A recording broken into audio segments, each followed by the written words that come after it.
I have a Floyd Mayweather story from the summer of 2013. So I was interning at ESPN Radio in Chicago. Now, people who are unfamiliar with downtown Chicago, there's two streets that a lot of people walk on. Number one is the Magnificent Mile. That's Michigan Avenue. Number two is State Street, which is where the ESPN studios are. They're right next to the ABC studios next door.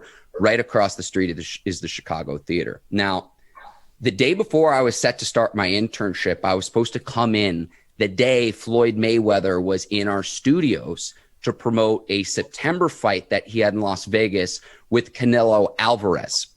So they tell me, Mark, come in the next day because we are going to be slammed when Floyd Mayweather comes in. Now, this portion's told from people I worked with that summer.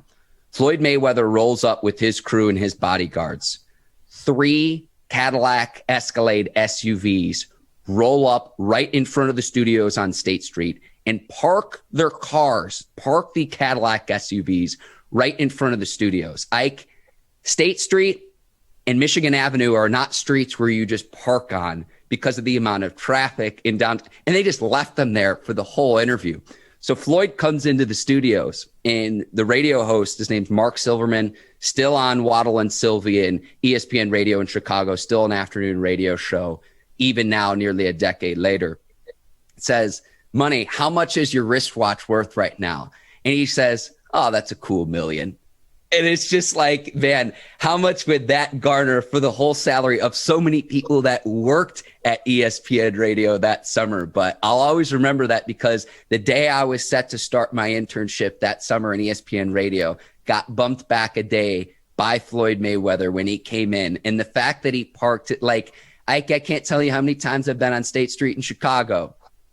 The fact that they just parked the Cadillac Escalades there is just like next level. It's like, go ahead and tow us. We don't even care. We'll pay for it if that's what you decide to do.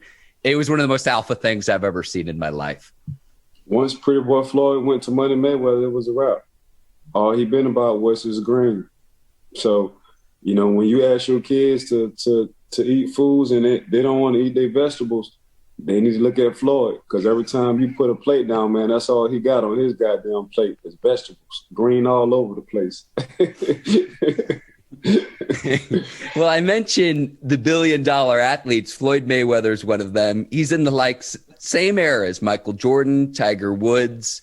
Ronaldo might be there. LeBron James is there, and maybe Zion Williamson one day. And again, we're talking about billions of dollars, not just millions of dollars. It's next level wealth when you're talking about Floyd Mayweather. But I'll always remember that when he came into our studios, and it was just like, I wish I could have been there in all honesty, because I know it would have just been an absolute spectacle.